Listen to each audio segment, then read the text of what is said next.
सुबह के 10 बजे थे। अफ्रीकी सवाना में एक चीते ने 2 शावकों का जन्म दिया। अद्भुत शिकारियों की लिस्ट में 2 और नाम जुड़ गए हैं। एक का नाम जैक है, दूसरे का टोडी। शेर के डर से उनकी मां सेलेरिटास उन्हें सुरक्षित स्थान पर ले गईं। जैक और टोडी स्वभाव से बिल्कुल विपरीत हैं। जैक की जिज्ञासा बहुत अधिक है। कोई भी नई चीज उसकी नज़र में आसानी से आ जाती है। वह एक जगह ज्यादा देर तक टिक नहीं पाता।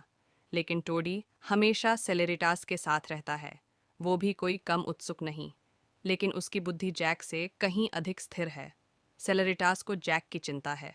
यहाँ पर घूमने के वक्त चारों तरफ नजर रखना पड़ता है, नहीं तो आप सीधे शेरों के क्षेत्र में चले जाएंगे।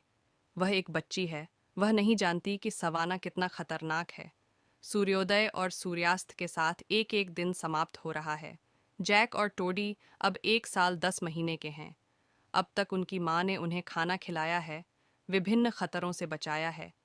लेकिन अब समय आ गया है कि उन्हें आत्मनिर्भर बनाया जाए और सवाना घास के मैदानों में रहने के लिए उपयुक्त बनाया जाए। सेलेरिटास सिखाना शुरू करता है कि शिकार कैसे चुनना है, चुपचाप उसका पीछा कैसे करना है, शिकार का पीछा कितनी दूर से शुरू करना है, आदि। दोनों इस काम को लेकर काफी उत्साहित हैं।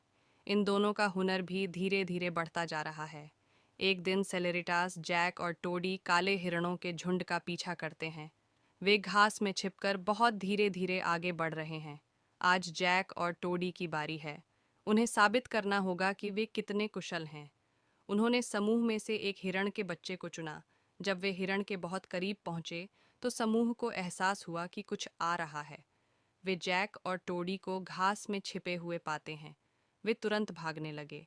हिरण का बच्चा भी समूह के साथ दौड़ने लगता है। इस बार जैक और टोडी ने तेज गति से हिरण टीम का पीछा किया। यह लगभग 96 किलोमीटर प्रति घंटे की रफ्तार से चलती है। वे हवा में उड़ते हुए प्रतीत होते हैं।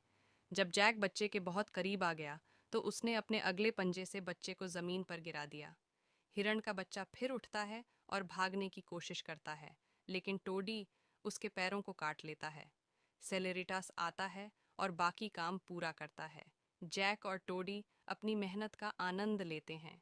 सेलेरिटास को एहसास हुआ कि जैक और टोडी अब उपयुक्त हैं। उस रात उसने जैक और टोडी को छोड़ दिया। अगली सुबह जैक को पता चला कि सेलेरिटास चला गया है। पहले तो उन्हें समझ नहीं आता, लेकिन बाद में उन्हें एहसास होता है कि उनकी माँ कभी वापस नहीं आएंगी।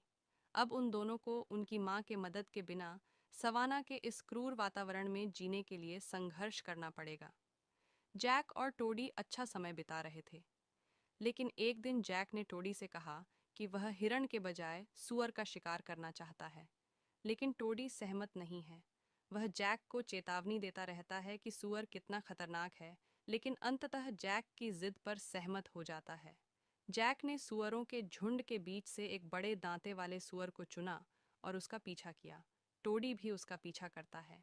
जब जैक झाड़ी के पास जाता है और सूअर को लगभग पकड़ लेता है, तो टोडी देखता है कि एक और बड़ा दांत वाला सूअर झाड़ी से बाहर आता है और जैक पर हमला करता है।